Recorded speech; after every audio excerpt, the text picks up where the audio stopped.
Hello, hello, my beautiful pearls, and welcome to Monday's Live with yours truly. And today I have a very, very close friend of mine. Um, he's also in the same field that I'm in. So today he's joining me in that capacity, not just as my friend. So Talal Eid. Talal is actually also an NLP coach. NLP stands for Neurolinguistic Programming, for those of you who don't know. And he's also a hypnotist. But I don't think today you're not going to hypnotize us, are you? Not really. Not Okay. really.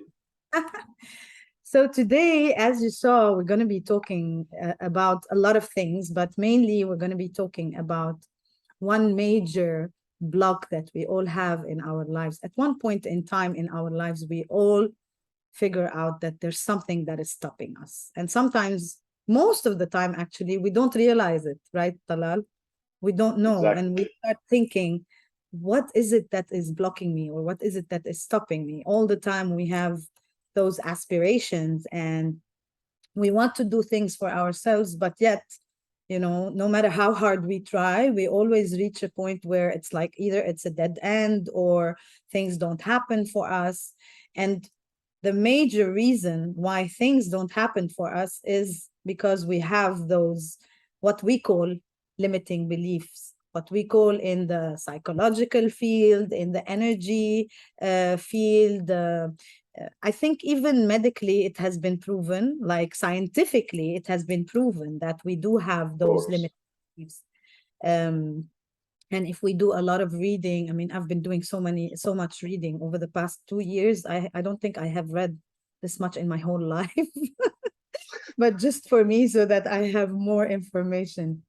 So today, this is what we're going to be talking about. Now, I'm going to start by giving you guys a general idea about what limiting beliefs are. And today we're going to focus on one of those limiting beliefs, or at least a limiting belief that starts at a very specific point in time. So this is going to be our focus today. But limiting beliefs are things that we have that we could be carrying with us from other places. They don't necessarily just um, show up like that, right? So they kind of form at one point in time. So there are limiting beliefs that generate in like we don't really have them, we inherit them, so they come genetically to us. We could be inheriting them from our mother's side or our father's side, or even from generations before them, so not necessarily just from my mom or my dad or yours or your mom or your dad, but we could be getting them from their previous ancestors. So these are limiting beliefs. We call them genetic limiting beliefs. So they do form, they come with us, they are with us in our genes, in our DNA. There are other limiting beliefs that come from history. So things that, for example, when men and women, generations and generations before, so anything that is like 7 generations before us becomes on a history level. So it becomes something that we have, but it was created on a history level. Like, for example, when men and women first started creating or having families, it was a common belief that the woman would be taking care of the land, taking care of the children, and the man would be that warrior, that the hunter. He would go and he would hunt for food, and he would bring the food back to sustain the family, right? So this is a limiting belief that the woman has to be at home taking care of the kids and the house, and the man is, his job is to go and hunt. And this was created long before we even came here and long before we were born. But in the society around us, we see it, right, Talal? So it exists. Of It is course. a limiting belief. And Yeah. another origin for limiting beliefs could be from previous lives that we have lived before. And believe me, they do exist. I mean, some people don't believe in this, but the more you read and the more you go deeper and deeper into the energy world and into understanding the whole universe, you will see that. And I like it. There's a movie, I think it's called Contact, for Jodie Foster. At the end of the Mm-hmm. movie, they ask her, the children, she would be sitting with children and contemplating the sky.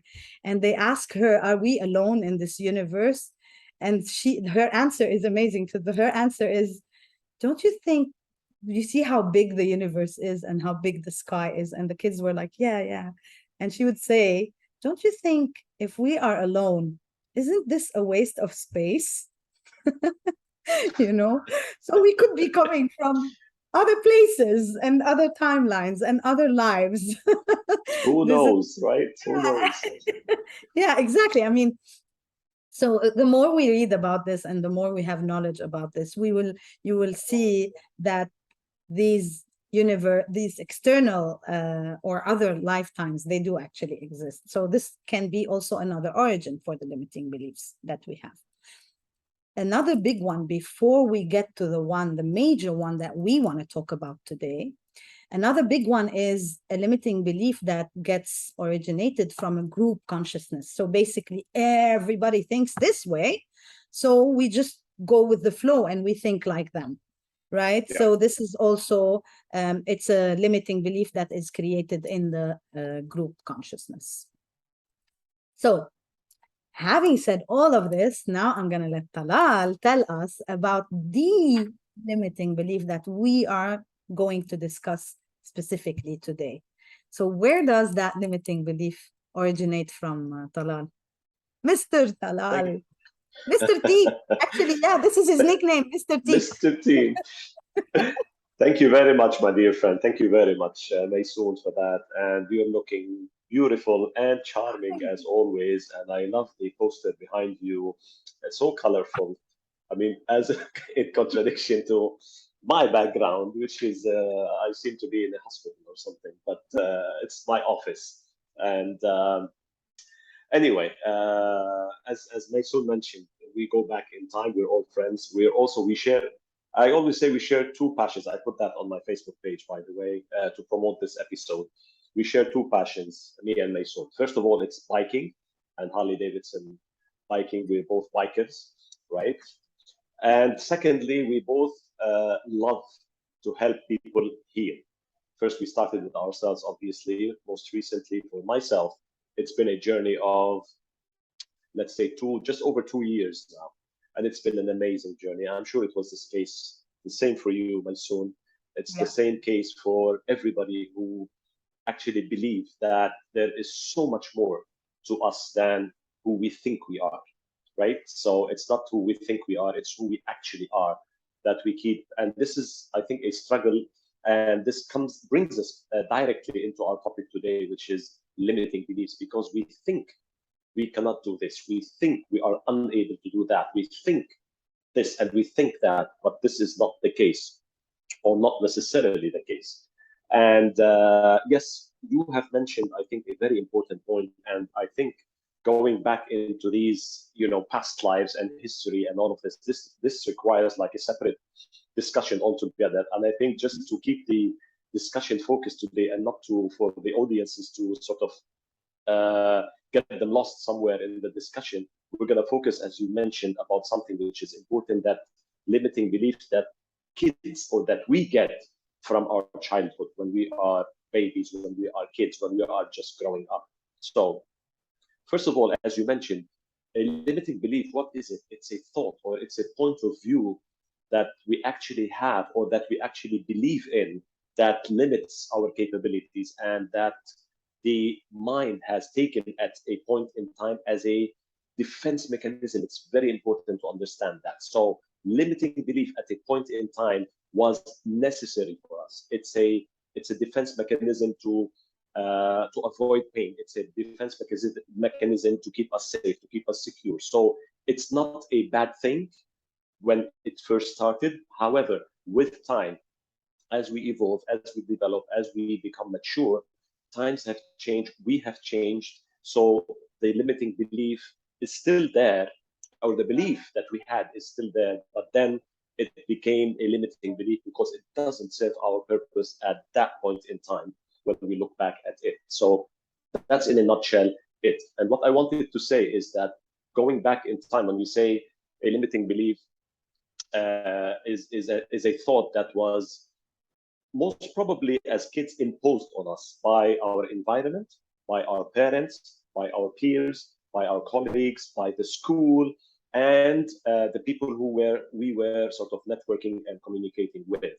This is a belief which goes back in time to that particular instant when, for example, if we say when and I see a lot of clients, by the way, struggling with their kids. And when I talk to the parents and when I talk to the kids, I immediately find out that this is a limiting belief that was actually originated at a point in time during their childhood by the parents themselves. Not intentionally, just to be clear, it's not intentionally. The intention of the parents is good. It all has to do with protection. It all has to do with love. It's coming out of love. It's coming out of protection for the kids. So, for example, if we say, don't do that, or don't do that because it's too dangerous. Don't, you're not old enough to do this. You're not, good enough to do that. And they keep repeating that. And as we know, and I'm sure you've sort of tapped into that in your previous videos, Maysoon, on how the mind works. So if we keep repeating things, that the neurons in the brain will connect, and they will become harder and harder as we repeat the command, or as we repeat the statement. And this actually becomes a belief within the child that he carries to his adulthood.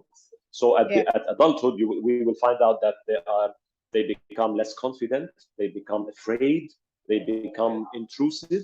Most of the time, they do not like to sort of be with people that much, and things like that. So this is what I think we will be discussing today, mainly about these limiting beliefs and how they are carried from our childhood. Yeah. Let me give actually an example about this, because I think I gave this example before. Examples and stories are the best way to do it, right? Yeah. Because, and it's very interesting because we don't really think of these things until we start our journey of first of all, acceptance and understanding that we do have things that are blocking us and things that are not allowing us to move forward in our lives. And then we start questioning. So, for example, for me, I remember when I was a kid, my mom used to always feed me by force. And I think you had that too. I think it's a cultural thing for us, right? I think it's a cultural thing. So we always used to be fed by force. I remember when I was kid, and even my brothers and sister. And the reasoning was, I love you, and that's why I'm feeding you this way, because you have to grow, but I love you. So in our brain, as kids, we don't understand what's happening in our brain is that we start to associate love with pain. That love doesn't come just like that. It's conditioned with pain. And this is why a lot of women specifically, because we tend to associate, I think, even more that this act of love is only happening in association with pain. So we end up bringing into our lives all the situations or all the relationships where love cannot be just love. It has to be painful for us to feel that it's true love. This is why, because when we were kids, this is how we were brought up, or this is how we were raised. And then usually I don't use the neurons and go into the details, Talal, but I explain it in a different way. And I say that we get conditioned. So basically, everything that we do over and over again, it's like when you memorize a poem, right? You cannot memorize it from the first time you read it. You have to read it several times. And then once you read it several times, then it becomes in your memory. And then, like, for example, for me, there are poems that I remember from when I was kid, because we used to say them a lot. Then it becomes something that we don't even know we have, because it's there in our 95% of our brain, which is our subconscious mind. So we don't really know it exists until the minute we start wondering. And this is how and I bet, Talal, this is how it happened with you. You said Yeah. you've been doing this for 2+ years. I've been doing this for, like, my journey started in 2018. So I was like, in 2018, I started asking myself questions. Why is this not happening for me? Why am I blocking here? Why is this way? Why am I bringing these situations to my life? And I always said I was bringing them. I never blamed anyone outside of me. But again, also sometimes playing the victim is also a limiting belief, right? So being Yeah. victimizing all the time. This is a limiting belief that I'm the victim. Oh my God, things are happening to me. This is a very big limiting belief. And this also takes me to something else that I want to talk about, which is like the most common limiting beliefs that we have. Because sometimes when we are doing our inner search, we reach places where sometimes we find like very uncommon limiting beliefs, but there are so Yeah. many common limiting beliefs. You tackled some of them, like I'm not good enough, or I'm not strong enough, or I'm not young enough, or maybe I'm not old enough. It depends on the situation. So there's always this I'm not. It's Yeah. always this statement that there's something lacking or there's something missing. And for example, lack is also a very, very common limiting belief that, Yeah. I don't have enough, or I need more, this need that we have all the time, or I'm not smart enough, something that you also mentioned. And Yeah. the other thing that the other very common limiting beliefs that we always see, we don't actually know that they are limiting beliefs. These are our fears. People don't realize Yes. that their fears are actually limiting beliefs. And the most common ones are the fear of judgment, which, like, if I say 99.99% of the population has this fear, Yeah. this is a very, very major fear that we have. And it's a limiting belief. Social media is not making it any any Exactly. better. And then it brings a lot of pressure. So if it's a little bit like, if it's limiting us a little bit now with all what we see around us, with this exposure that we have with social media and everything else, it Mm. becomes even more of a burden, becomes even heavier on us. So we are always afraid of what X would say and what Y would say, and how people will be looking at me if I do this and that, or, this is one of the major ones. And the other two, they're kind of like connected or interconnected, which are the fear of success and the Yeah. fear of failure. So these two fears are really very major also. Huge. Exactly. Huge. I see you have something to say, so go for it. Yeah, yeah. No, no, absolutely right. Because I just remember when you mentioned those, I remember my clients, and most of the cases that I get and the clients that come to me, they actually have these limiting beliefs. And what's interesting is, as you mentioned, the most common ones being I'm afraid of failure.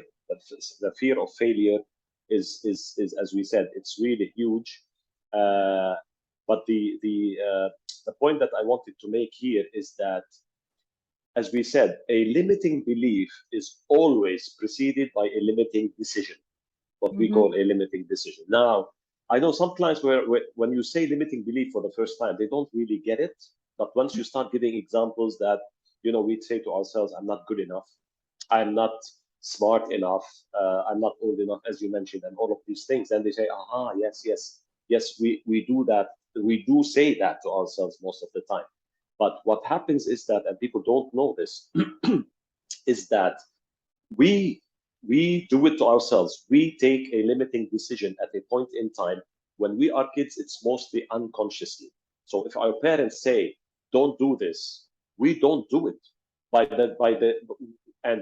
not doing it, we've taken a decision that we're not going to do it.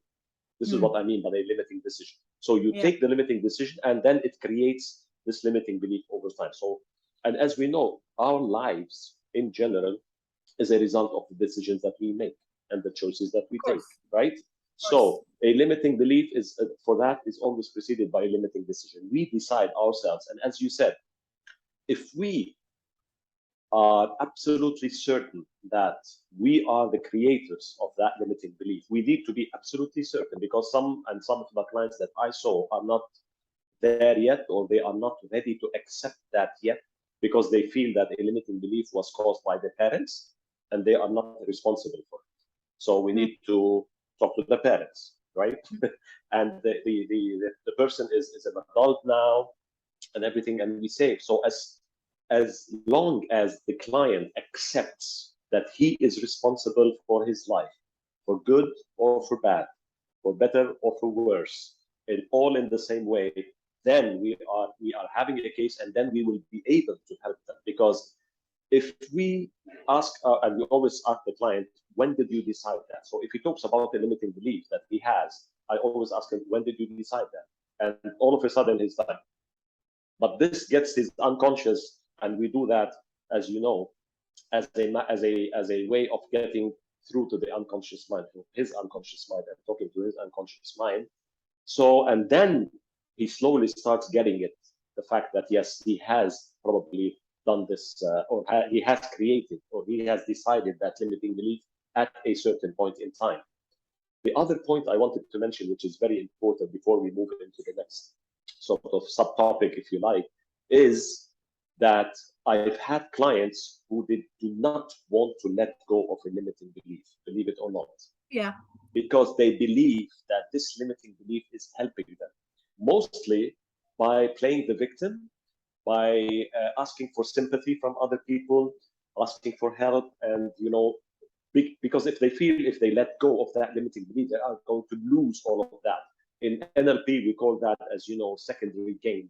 If there's a secondary gain, that means that the client is not willing to let go of that limiting belief. And if this is the case, I'm afraid we always say that they are not ready yet to be healed from that limiting belief. But they will come at a certain point, and we have our way in sort of interrogating, or like in our line of questioning when we talk to the client, to make them believe that it's no longer about that secondary gain, and the secondary gain is not actually making it good for them. It's making it even worse, and there is a way that they can become even much better. They can unleash their inner potential in a much stronger manner.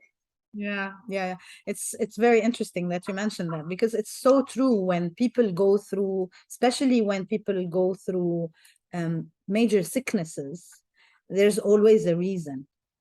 Sicknesses are a manifestation of a lot of things that we go through in our lives, and most of the sicknesses that happen in our lifetime, they don't generate as like a spur of the moment. It's not like, oh my God, now I feel like I want to have, God forbid, like, let's say, cancer. It's not something that pops out like this. It's kind of like, it's a manifestation of an accumulation of so many things.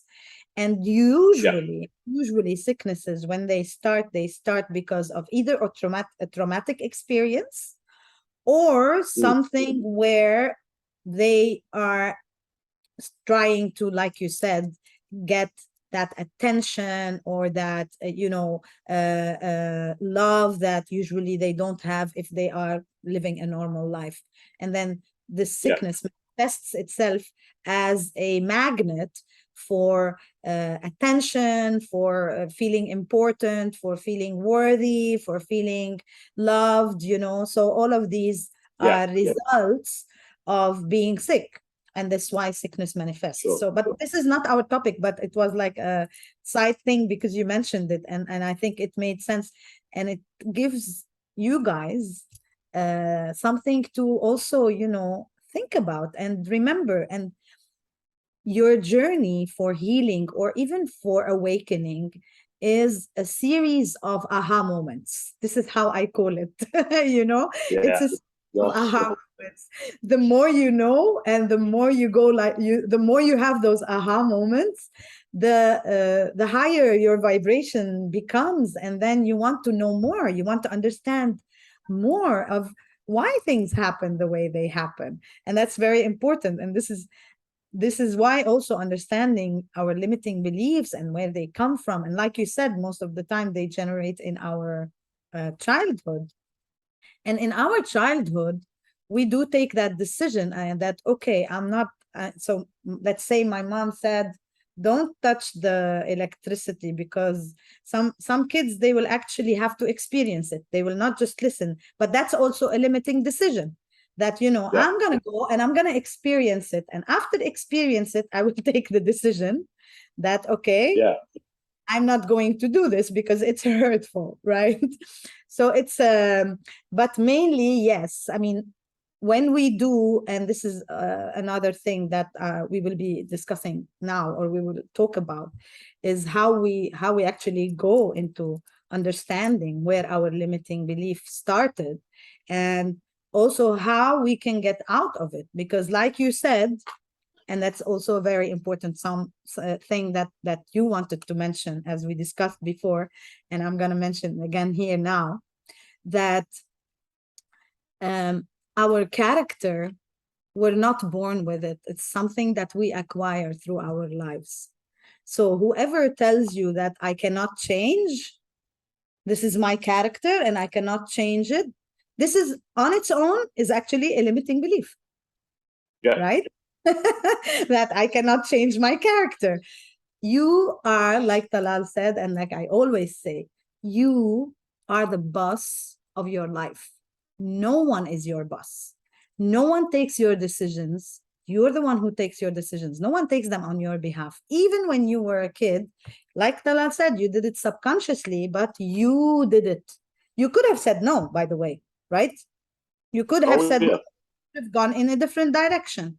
You could have been that rebellious child, but you decided, not necessarily consciously, because usually limiting beliefs, when they form in our childhood, Talal, they form between the age of 4 and 7, right? Yeah. So this is the Mostly unconscious. Yeah. main 3 years, and mostly they're happening in your subconscious mind. So unconsciously, you're taking those decisions, you're making those limiting decisions, like you call them, Yeah. and these limiting decisions, they will formulate limiting beliefs in your life. And then when you are older, obviously, the more you go through your life, you are doing those actions over and over again, and this is where they become you become conditioned. So this is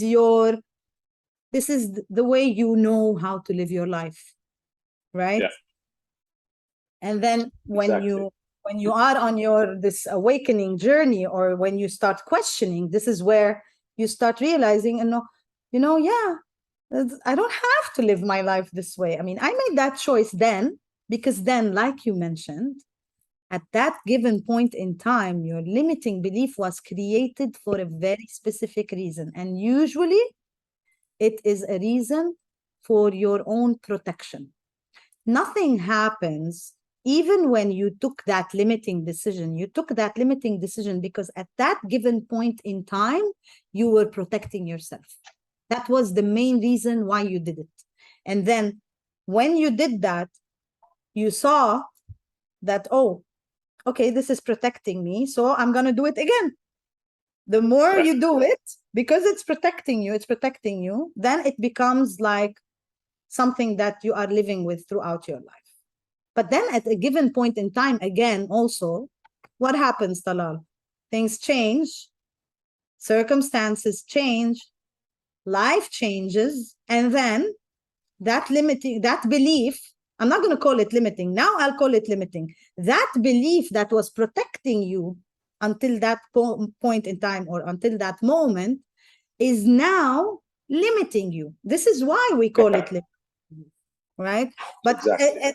at some point in time throughout your life, reaching to this moment now, when you realize, oh my God, I'm not doing this because this belief is stopping me, now it's become a limiting belief. And now is the time to go back and change it or remove Exactly. it, right? So Exactly so. And as you quite rightly mentioned, it's in a belief, it's all accumulated. All these beliefs that we have are accumulated in what we call a belief system, which is in our conditioning, or what some people don't get when I say conditioning. you want to call it the program that is running our lives, which is the unconscious program in our mind that is running our lives. All the belief is the limiting beliefs or the beliefs that we have acquired along the way, and this is why we can not acquire them anymore, and we can easily do that. As you know, as you mentioned, this is not something, and I get these clients all the time that say, هيدا طبع فيي. It's like this is something in me and that I cannot change. Yeah, And no it's my matter I tried and yes, Mm. I tried and I tried and I tried to change, but I couldn't. Now, once they say that, there's a golden rule that we follow in NLP, and I'm sure you know it. It's called CSBR. Once they do that, because they try to change the result of their life. The R is the result of our lives. So in order to change the result in your life, you have to change your behavior, which is the B. The behavior is all the choices that we make, the decisions that we take, and the actions. Okay? So in order to change the result, we have to change our behavior. Now, what controls our behavior? What controls our behavior is our state, which is the S.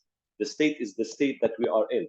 And this is when we say, when you wake up in the morning, take a deep breath, think of something lovely, be very joyful, be very happy, because this is going to affect your behavior during the day, which eventually is going to affect your result. Now, what happens with people with limiting beliefs is that they try so hard to change their state, so hard, and they succeed at times, but then they fail at most times because they don't understand that before the S, and what is triggering the S is something in their conditioning, and most probably which is the C. So the conditioning is the source of everything. If we go that CSBR, if you want to change the R, that means you have to go all the way back to the C and change things in the C. So the C, the belief, if we say, what is this? The conditioning includes your beliefs, your desires, your likes, your dislikes, your memories, your knowledge, the things that you've learned along the way, everything that you have acquired, or the unconscious and the subconscious mind has acquired during your lifetime. So it's your server, it's your database, it's everything is there. So what we do in both of us in our own different ways, through different techniques, is we take our clients on a journey back in time to go through into the conditioning. This is what I don't do that.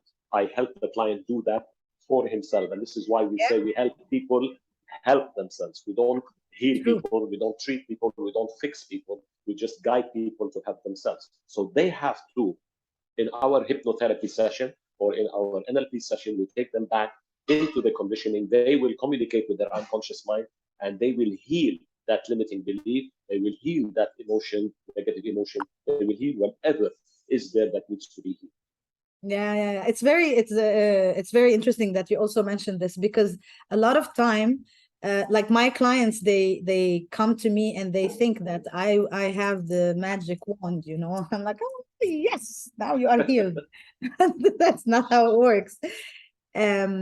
There's a saying in Lebanon, you cannot clap with one hand, you need the other hand to clap, right? So and nothing can change on its own, like it's not unless like you're flexible. Yeah, well, there's no sound, right? Like No, me. not even. Okay. Yeah. You want to have a sound, you need to clap with both hands. Yes. Okay. Basically, if you want to make a difference for yourself in your life, you're the one who's going to be doing. And again, it all goes back to the same thing, that you are the boss of your life. I or Talal or anyone who will come to you, we don't know what you've been through. We don't know your life. You're the only one who knows your past. You're the only one who can get in touch with your past. Even if you are going to go to 7 generations before, even if you are going to go genetically and understand what's been happening, it will be in your DNA. It won't be in mine, and it won't be in Talal's DNA, right? So for you to know where you are or what you have, it's your knowing. Our job, or the way we serve you, because this is what we do, we are of service to you. The way we serve you is by guiding you, by asking you sometimes the specific questions that will help you reach to those layers and layers in your subconscious mind where all your limiting beliefs are kind of like hiding and lurking, and they're waiting to jump when they find like there's a need for them to be there. Or and most of the time, remember, and it's also our ego, right? Because our ego is there to protect us. And our ego, Exactly. what our ego will do is, okay, now this is happening. Okay, let me bring this limiting belief and manifest it so that this person or my person, because the ego is you, right? So that I am protected, or so let's say Talal is having that situation so that he is Yeah. protected. But we start bringing those situations into our lives because Yeah. our ego is It's there, right? it's very important. I think it's a very important point to make here, because I get some clients sometimes, and which you've mentioned, I've mentioned it, but I think we just need to stress on it. You are the creator of your life. You are responsible for making the decisions that you make every single day. I had a client once, and going back just as an example, we as coaches, we want to work with a problem. We want to work with whoever has the problem. Okay. So I had a client once, that was when just immediately after Corona. He was badly affected by Corona. He lost his job. He had a very good job. His family was at, like, his relationship at home was at stake and things like that. So he came to me, and he's like, I have this huge problem, but it's not in me. I was like, what do you mean it's not in you? And he's like, no, I'm not the cause of that problem. It's Corona. My life was working perfectly well. It was so beautiful. Everything was so in place. And then Corona came and everything was messed up. I was made redundant. I'm almost losing my sanity. I'm losing my home, my wife, my kids. So I need you to do something about that. And I said, well, so do you truly believe that do you have the problem? And he said, no, no, it's not me. It's Corona. And I said, okay, I'm sorry, but I work with problems. Go get me the Corona and let me talk to her. And I need it. And he was like, what do you mean? No, of course not. No. And I said, but you said you have a problem. So it's either I work with you and you acknowledge and you accept that the problem is within you, and then we can work. So the point is, if a client does not acknowledge, does not accept that he has the problem, then Mhm. we're sorry. Like, there's no point, because this is the first question that I ask always before when we do the intro session with clients. Like, how from 1 to 10, how much are you part of this problem? And he's like, oh, 100%. Yes, I know, I'm the one who created it. I need to heal it.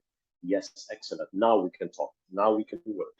Yeah. So I just wanted to bring that point because it's very, very important. 100%. Even if they are not like 100% sure that they are the problem, but Yeah. at least they are in a situation, they're not the problem. I'm sorry, but they're creating the problem.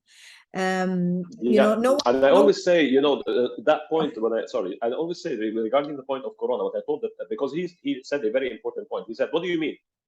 Like, I created the Corona? It's not me. I didn't create the Corona. And I said, yes, of course you didn't create the Corona. What you did is you gave a meaning. It's the meaning. It's your thinking about the Corona. It's your thinking about COVID. It's the meaning that you gave COVID. Some people made a lot of money because of Corona, and some people went bankrupt because of Corona. So it all depends on you as a person and what kind of meaning and thinking are you giving that thing. Because normally we are not afraid of the thing, as we know, we are afraid of our meaning, of our thinking of that thing. It's nice. I like to do it in an analogy. It's like it's Yeah. how you dress the problem. If you Yes. dress it nicely, it will look beautiful and nice, and you will live with it, and you will go through it, and you will survive it. But then, if you dress it in an awkward way, this is how it will be. It will be awkward for you. It's like having a Exactly. Christmas tree and decorating it in the worst way possible, and it will be there all the time in front of you, and you look at it and you will see like, oh my God, it's so ugly. Or you can decorate it in a beautiful way and make sure that it looks beautiful so that every time you look at it, you will see something enchanting and something beautiful, and you will always be elevated, right? Oh, so yes. so especially when problems happen, and again, I also like to say this, and everyone in the coaching or the energy world, we always say this: life doesn't happen to us. Life happens for us. So Exactly. everything that happens in our life, I also like to add to it that I created, And I don't create it to me, I create it for me. I always create things for a very specific reason. And the reason is always this learning. The reason is always us elevating in our own uh, um, um, I'm losing the word right now, virtues. So Yes. this is what we do. We come, we put ourselves in experiences so that we learn the virtues that our soul wants to learn, like gratitude, like joy, like love, like happiness, like forgiveness, like kindness, like Compassion. compassion. You know, all of these gratitudes, all of these, it's interesting that gratitude came twice. So maybe my mind is It's a telling me something. sign. It's a sign. So basically, we are here to learn all those virtues and to understand those virtues. And these are the virtues.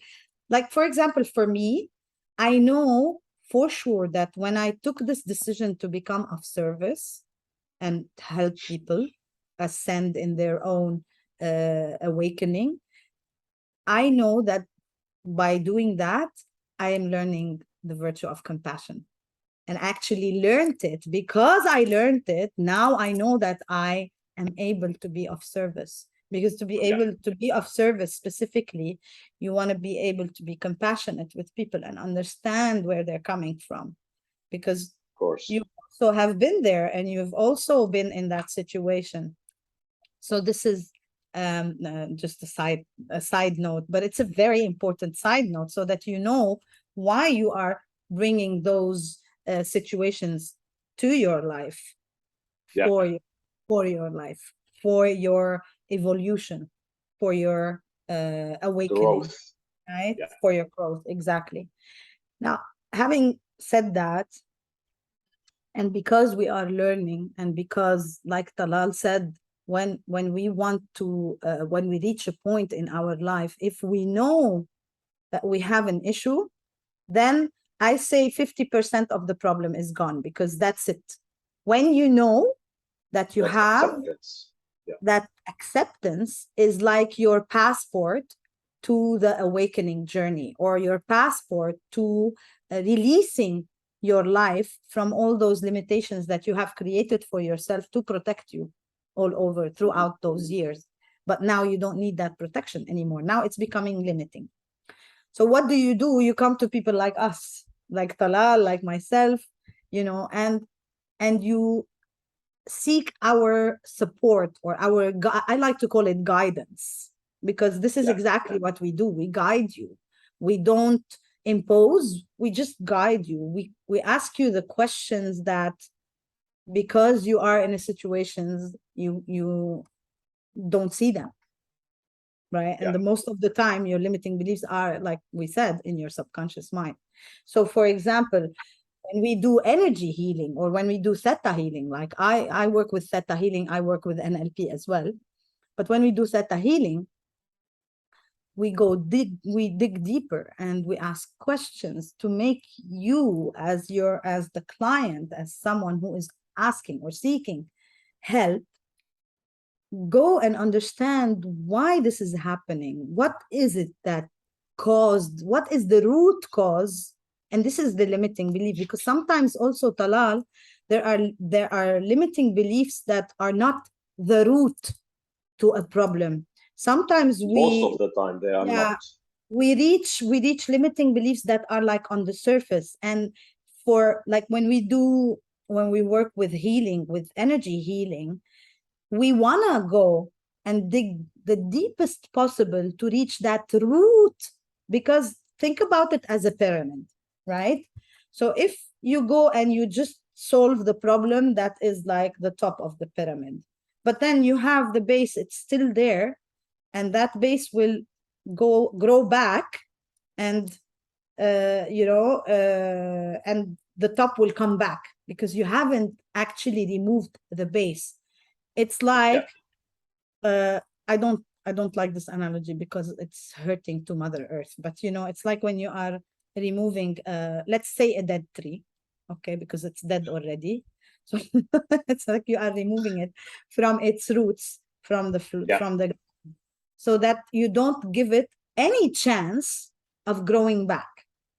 That's why you have to go to the limiting belief, to the root cause of that limiting belief.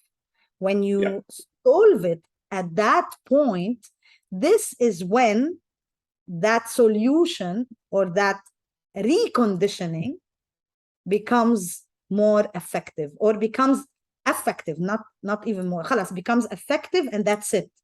You are already sorting the problem from its main origin. And it applies also when we are using NLP, I'm sure, and I'm sure because Oh, I know, yes. because I Yes, also yes. use NLP in my healing. But and another thing that I do also is I work with decluttering, and it's amazing because decluttering, people most of the time do not understand or cannot really fathom, and I love this word fathom because it feels like they can Yes. really fathom how important decluttering is and how heavy hoarding is, because hoarding is what you declutter basically. Yeah. And especially because we are both Lebanese, for you who didn't know, and we are both, like, we are the generation of the war, right, in Lebanon. So we were born and there was the war. So our parents, because they were always trying to protect us, and because there was always scarcity in wartime everywhere, even today, if we look at wars that are happening around us, we will see that there is scarcity during wartime. There's scarcity for food, there's scarcity for clothing, there's scarcity for a roof on top of our head, right? So our parents, when we were kids, they were always worried about whether we will be eating, whether we will have enough clothing, whether we will have enough food, whether we will have a home or a roof on top of our head. And this is why, especially our mothers and even our fathers, I know for a fact, because my father always says that my mom is a hoarder. He has no clue how much hoarding he has. I swear. It's Earlier, always the case. People who earlier point and say others have the problem are Yeah, normally the ones who exactly. have So the we problem. like this finger pointing. It's not my problem, it's their problem. So they are both hoarding because they were in a situation where they were afraid for us not to Yeah. have enough of anything. But then it became a limiting belief because they were doing it over and over and over again for so many years that now it Yeah. becomes something that they do subconsciously. My Yeah. mom, even if you They, tell her today that you are hoarding, why do you have so many things? Maybe I will need it. What if one day something happens? This mentality. So secondary gain. decluttering, Yes. second, so decluttering, for example, for me is a very, very, very important Yeah. and also amazing way to get out of also those limiting beliefs, especially when it comes to scarcity and lack and being worried about money, because that's also a very, very common limiting belief. Exactly. Yeah. As you mentioned, I mean, this is a very important point. You've mentioned it. We, in our work as well, when we do mainly hypnosis or NLP, and when we do the timeline technique, the normally the at most times the problems that the clients come with are what we call a presenting problem. They are not the real problem, and they are not the root cause problem. They are just presenting problems that they think is the problem. But once, and this is why we do our line of questioning, we go through the timeline for them to discover that, oh, there's something more to that. And usually the origins of a limiting belief is a negative emotion that Yes. they are having. In most cases, it's always emotions, and as we know, emotions are much stronger than thoughts, right? So we live in our emotions, we dwell in our emotions, and we can either thrive or we can uh, get destroyed through our emotions. Yeah. So I think it's a very important point to mention that the origins normally of a limiting belief are negative emotions, and the things that are derived as a result of a of a limiting belief are also negative emotions. So the client knows that he has this limiting belief, and whatever happens after that is all sort of negative. It leads to negative emotions. He feels sad, he feels angry, he feels at guilt most of the time. He feels guilty, he feels hurt, right? So once we do, and as you mentioned in the line of questioning, when we are doing the session with the client, we go back to the root cause of the problem. And the root cause of the problem, as you mentioned, in most cases is fear, right? So the fear, there's that fear that exists. And as we all know, fear at the end of the day is an illusion, right? It does not exist. But to them, they become that limiting belief. They associate themselves with that limiting belief. It's like it's them. Whereas, as you know, in the principles and how we get them out of it, we're going to be speaking more about that later on, is the fact that we say, remember that you are not your emotions, you are not your thoughts, you are not your behavior, you are much, much more than that. What happens is that the client is associating themselves that I'm not good enough, which we say is a limiting belief. It's a belief that he is associating himself with, which is not the case. So what we do in those sessions is that we try to separate and get him or get the client to look at that fear or look at that limiting belief from slightly a distance. So it's important to create that separation because, as we know, and as we said, they are not their behavior, they are not their emotions. It's just a temporary state that they are in, which they can get out of. Yeah, and they will only. And you mentioned something earlier that sometimes people are not ready, and the main reason why people are not ready most of the time is because that limiting belief is still serving them. Yeah. The minute a limiting belief stops serving you, or Talal, or me, I will want to work on it and not have it in my life because it's not serving me anymore. It's like when you have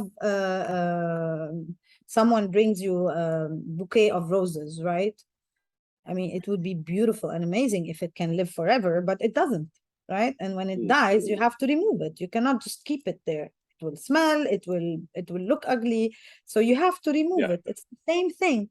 It served its purpose when it came. It was beautiful, it was nice, and it came for a reason, and it served its purpose. But then afterwards, you have to remove it and you have to replace it with something else. The other thing that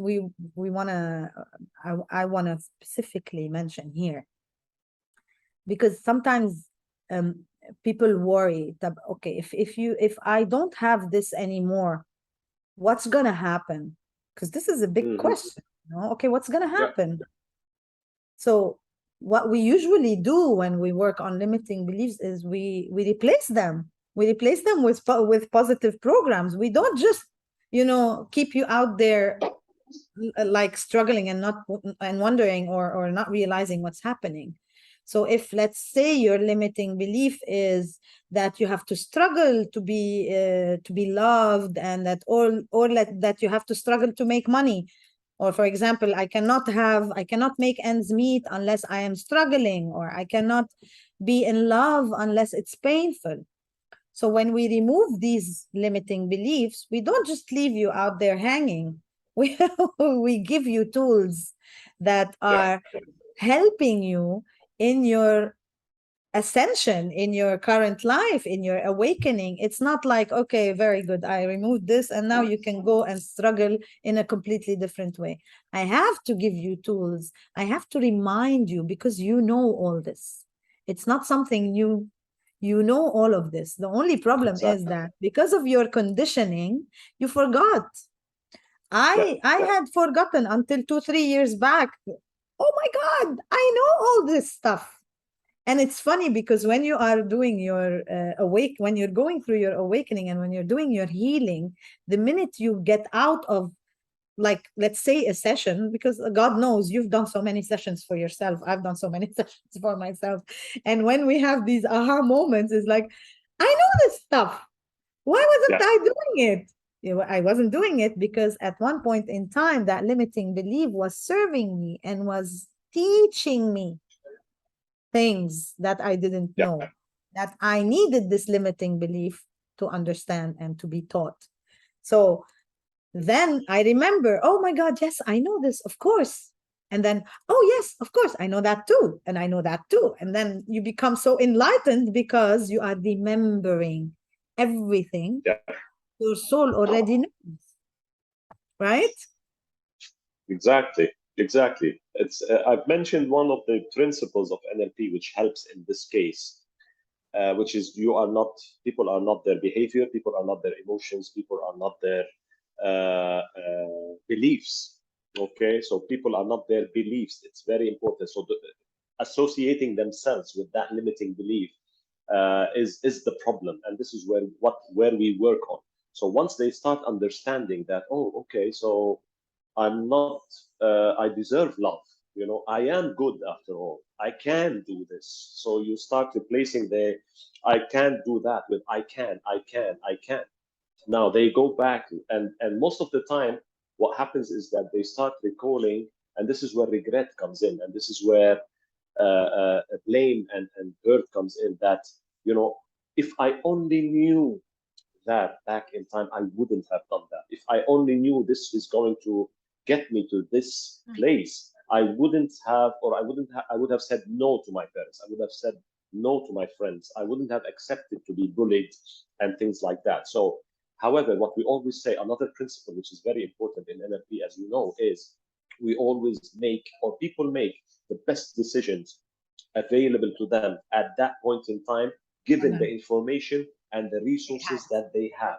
So this Correct. is why we say, do not regret anything, because at that particular time, whether consciously or unconsciously, you have made the right decision given the information and the knowledge that you had, or the resources that you had. Now, time has passed. 5 years, 10 years, 15 years have passed. Now you have matured. You have new information. You have new knowledge. You have new resources. And this is why now is the right time to make that change, or to work on your belief that was serving you back then but is not serving you anymore because of the new information and the new knowledge that you had. So you actually can make the change. And this is where Maysoon and myself will be able to help you and guide you. But you're going to have to do it, not us. Exactly, exactly. You just gave me another. I like using analogies. It's like, yeah, it's like you are using that. Remember that phone where you go like this and you go like this? Yeah, Imagine you're still using it exactly. now. So it's exactly the same way. It's like you have that phone and you have your wireless phone now, and everything is working wirelessly and there's no lines or whatever. But you, not just you, anyone is insisting that they can still use that phone, Yeah. and it simply doesn't work anymore. It doesn't serve you anymore. So you wanna Yes. choose, and this is another thing that's very important.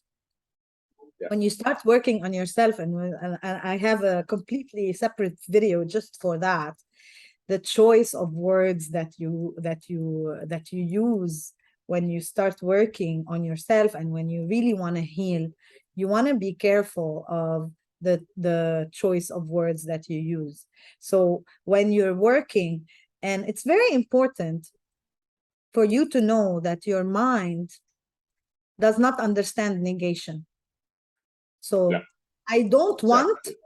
for your mind, don't does not exist. So if you say I don't want a negative feeling, let's say, in my life, that's exactly what your mind will understand. I want this negative feeling, because the don't Yeah.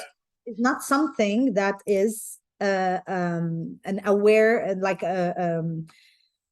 what do you call it? The unconscious cannot process it. They That cannot cannot process process negation. the don't and the won't and the can't and the shouldn't and the Yeah. so that's why when you are in your healing journey, you never say, for example, I don't want, or you don't use, you shouldn't even use words like, if people want to lose weight, let's say, you don't say I want to lose weight, because the moment you say the word lose, that's what your brain will understand. So Yeah. let me explain it to you. It's logically, if you think about it in a very logical way, you will understand why it doesn't work. So if you say, I want to lose weight, your brain will understand that you want to lose weight. It will understand that. So what will your brain do? Your brain will keep you always, always in situations where you want to lose weight, because that's what you asked. You said, I want to lose weight. So you will always be in a situation where you have weight that you want to lose, right? Simple. Yeah. Instead, I'm just giving you an idea or an example. Instead of saying that, say, I want to be fit. So that's a positive affirmation. It's kind of a positive affirmation. I am going to be fit, or I am going to have a muscular body, or I'm going to be healthy. Instead of saying I want to lose, because when you say I want to lose, your brain will always put you in situations where losing is the action, right? Yeah. I always give this example to clients when they are like, "Are you serious? Like, is that how is that? How does the mind does not understand the word don't?" And I say it's very simple. I'm going to ask you a question, and I want you to answer immediately. Just whatever comes to your mind. Don't think about it. Just whatever the unconscious tells you. And they're like, "Okay, okay." I like, "Don't think of a yellow bus." What came to your mind? And he's like, "Yellow bus." But I told you, don't think of a yellow bus. And he's like, Exactly. "Oh yes." Exactly.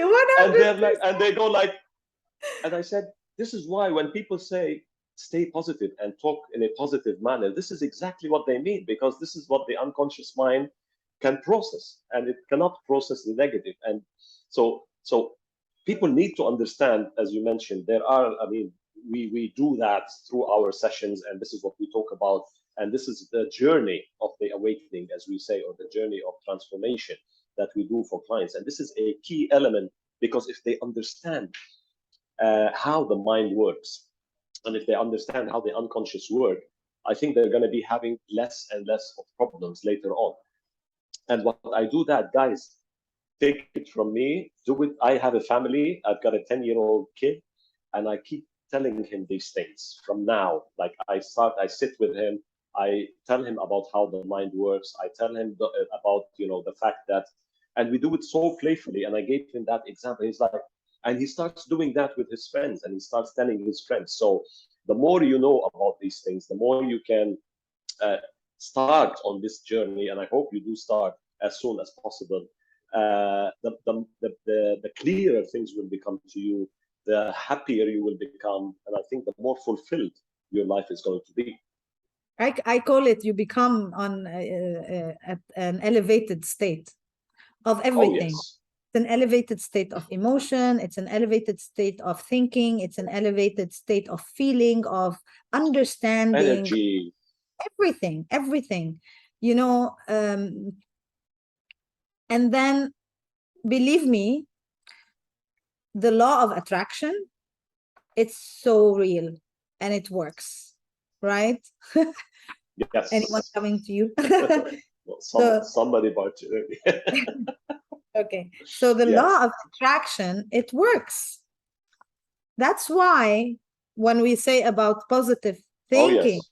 positive ideas, it's not just because we want you to be positive, that's it. Because you being positive means that you are bringing to your life the good things that you want to have in your life, that you desire in your life. And try not to come from a want space. Because again, wanting means there is lack, They're coming from lack. right? Yes, It's coming exactly. from lack. It's like I want it or I need it. It's like if it's not there, it's gonna be very bad for me. Instead of thinking this way, think what you desire, what you aspire for. Desiring is a very positive energy. It has a very positive energy. I desire. So you just feel like, and I say it in a very desireful way. So Yes. desiring is very important. Aspiring for things, instead rather than Yeah. want, needing.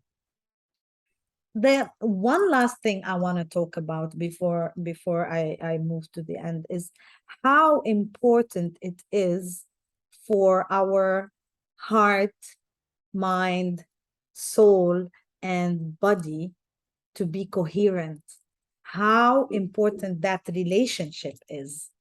Because if you're if your mind is somewhere and your body is somewhere else, or if your soul is somewhere and your mind is somewhere else, this is why you start having separation instead of being coherent, and start of being, like, it's, you are one. Not these four are one. It's not Yeah. one is here, one is there, one is in history, one is in the future. Yeah. And this is where also, when you work on your limiting beliefs, and when you work on removing those limiting beliefs and replacing them with the right programs for you that will help you in your life, because each one has different programming and different aspirations, like we said, and different desires, right? So you want to have Yeah. those programs and those beliefs that will support you to get to your aspirations and your desires. And the more you are aware of these things, the more coherent the relationship between these four will become, right, Talal? Yeah.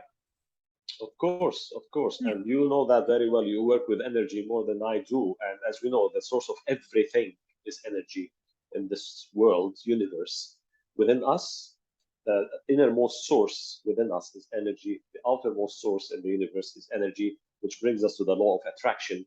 Like energies, they attract each other. It's as simple as that. You can try it, you guys, for yourselves. If you wake up in the morning feeling iffy and you continue in that state, you're going to see how you're going to get that bad email, you're going to get that unpleasant phone call, you're going to get that. These, all the signs that will happen throughout the day are going to be in the same way.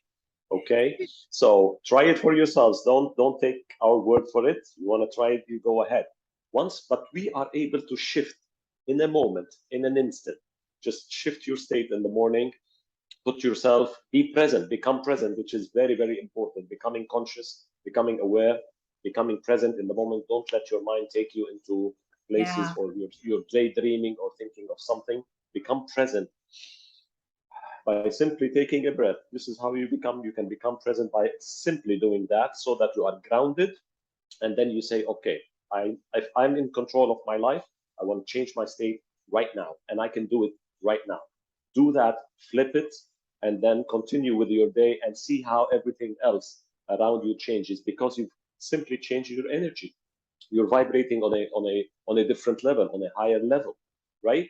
And once, as you mentioned about coherence, we call it congruency.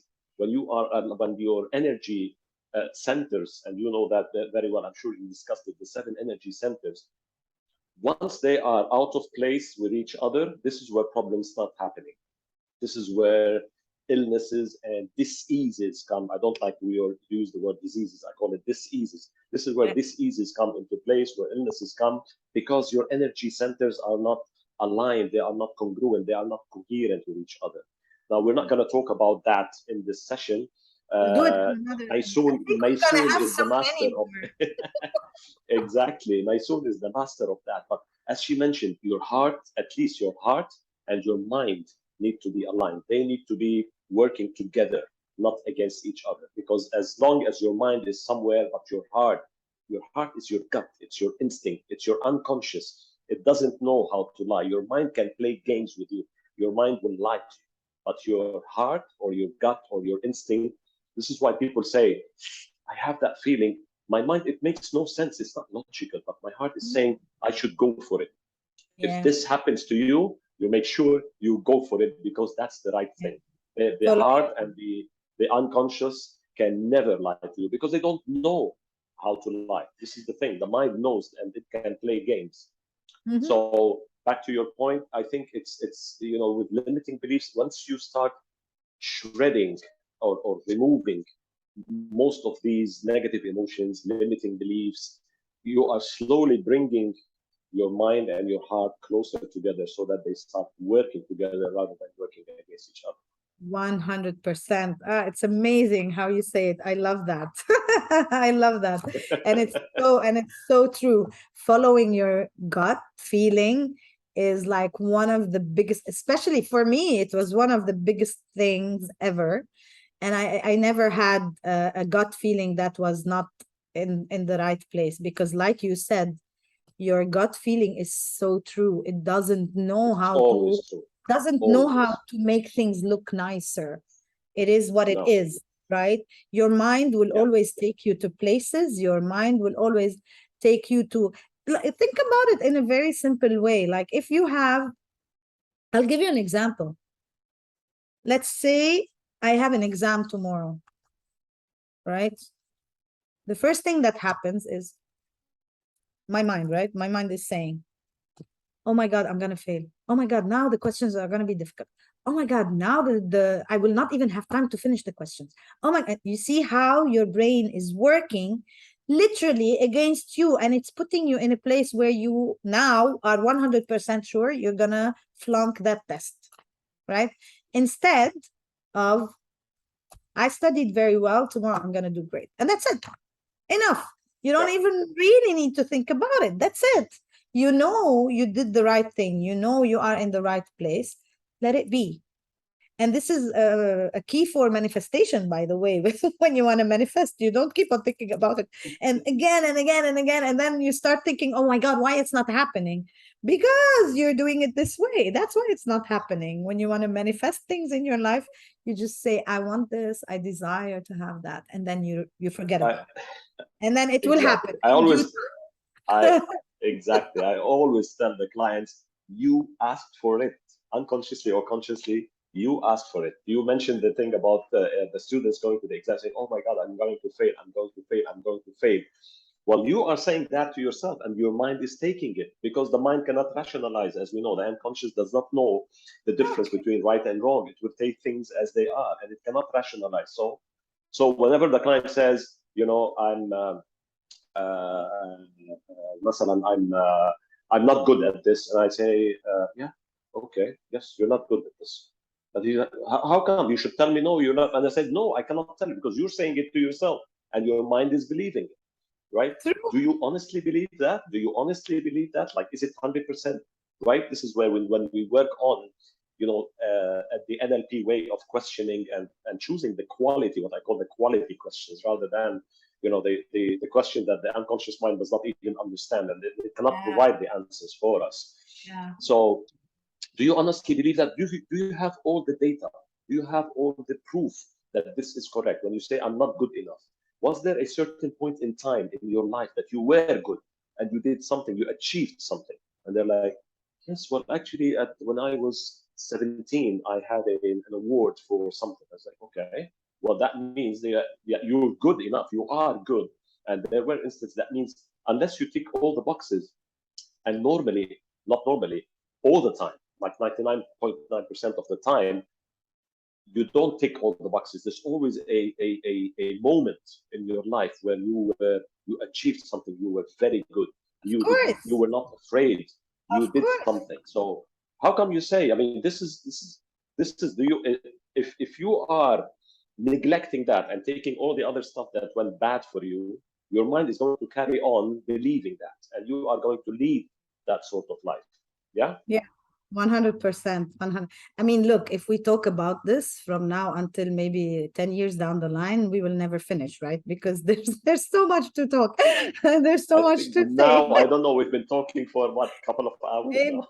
no, maybe an hour and a, I don't know, maybe an hour and a half. I don't know yet if it's an hour and a half, but I hope not, because Oh yeah, I hope people will watch this I today, hope and it's useful. has Exactly, been that's most very, important. very helpful and very, I hope it had been very helpful to you. And you've got here two expertise from two different places, or may I say four different places, given that we have energy, we have decluttering, we have NLP, and we have Yes. hypnosis.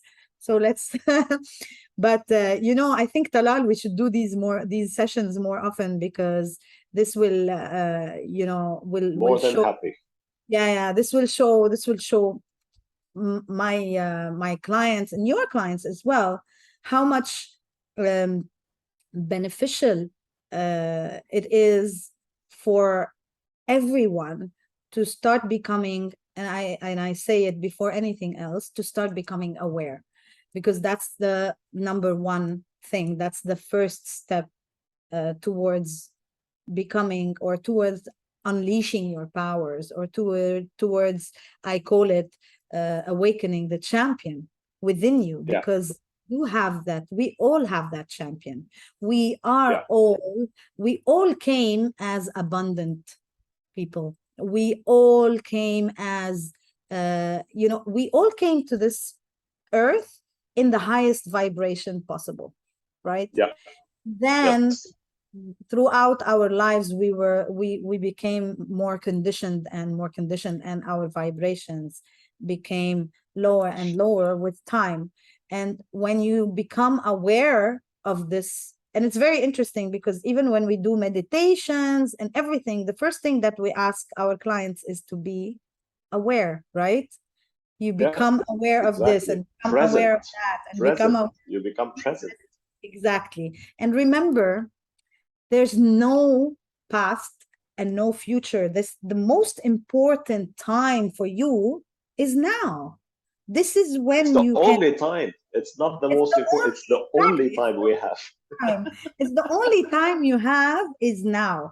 So it's your choice. Do you really want to live in your past, or you want to live your moment, or you want to really enjoy your moment and have that moment strong enough for you to give you all the positivity, all the great emotions, that experience?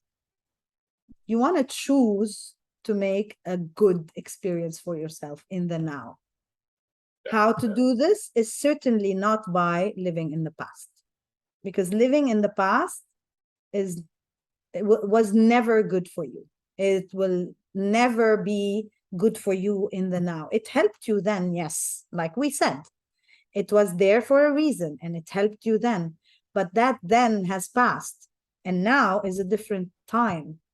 And you want to choose to live in the now, because that's the only time that you have, like Talal said.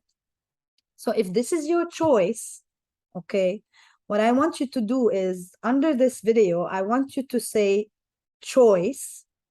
So type choice in capital letters, so that I know that your choice is to work on yourself and to understand where your limitations are. And that will help me see how I can help you and how I can support you.